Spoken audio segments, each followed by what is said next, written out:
DLS গেমে live কিংবা career ডিভিশনের ম্যাচগুলোতে ভালো পারফরমেন্স করতে হলে অবশ্যই কয়েকটি গুরুত্বপূর্ণ স্কিল জানতে হবে। তো আজকে কয়েকটি স্কিল দেখানো হবে, ভিডিওটা সম্পূর্ণ না টেনে কন্টিনিউ করতে থাকো। প্রথমে রয়েছে নকড অ্যাহেড। এটা করতে হলে তোমাদেরকে অ্যানালগ স্ট্রাইকটাকে তোমার প্লেয়ার যেদিকে যায় সেদিকে রাখতে হবে এবং এখানে একটু পরপর ট্যাপ করতে হবে। 1 সেকেন্ড পরপর ট্যাপ করার পরে কিন্তু তুমি চাইলে এই স্কিলটা সুন্দরভাবে দেখাতে পারবে এবং এভাবে কিন্তু গোল করা অনেকটাই ইজি হয়ে যায়। নাম্বার 2তে রয়েছে ক্লোজ কন্ট্রোল।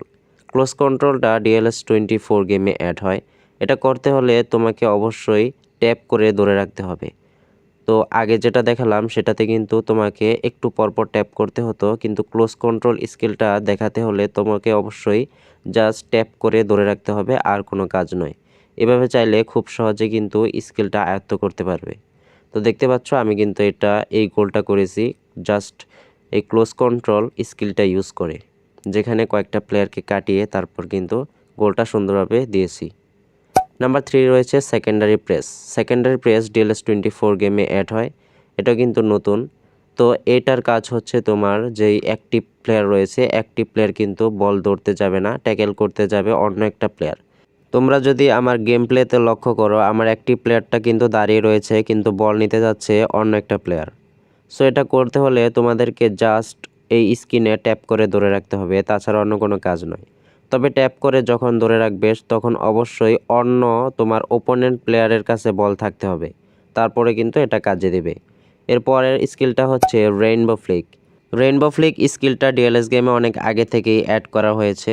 তো এটা অনেক প্লেয়ার রয়েছে, তোমরা এই স্কিলটা লাইভ ম্যাচে এবং অফলাইন ম্যাচগুলোতে ইউজ করো।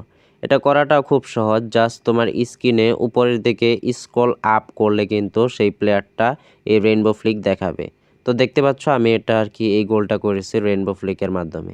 এভাবে প্লেয়ারকে কাটিয়ে কিন্তু খুব সহজে গোল দেওয়া যায় বন্ধুরা। তারপর নাম্বার 5-এ রয়েছে রুলেট। রুলেট স্কিলটা অনেকাংশে তোমার রেইনবো ফ্লিকের মতোই। রেইনবো ফ্লিকে জাস্ট উপরের দিকে স্ক্রল আপ করেছিলে, এটা করতে হলে তোমাদেরকে অবশ্যই নিচের দিকে স্ক্রল ডাউন করতে হবে, তাহলে কিন্তু এই স্কিলটা প্রদর্শিত হবে এবং খুব সহজে তুমি চাইলে গোলও দিতে পারবে। এরপর নাম্বার 6-এ রয়েছে ফেইন্ট। এটা করার জন্য তোমাদেরকে দুইটা বিষয় মাথায় রাখতে হবে। তো সামনে যদি প্লেয়ার থাকে তাহলে তুমি ডান দিকে নেবে নাকি বাম দিকে কাটাবে। তো এর জন্য তোমাকে ডান দিকে কাটাতে হলে স্লাইড রাইট করতে হবে এবং বাম দিকে কাটাতে হলে স্লাইড লেফট করতে হবে। তো দেখতে পাচ্ছ আমি এই গোলটা দিয়েছি জাস্ট স্লাইড রাইট করে, এরপরে কিন্তু প্লেয়ারটাকে কাটিয়ে তারপরে এগিয়ে যাচ্ছে এবং শেষমেশ পর্যন্ত গোলটাও কিন্তু দিতে পেরেছে এই স্কিলটার মাধ্যমে।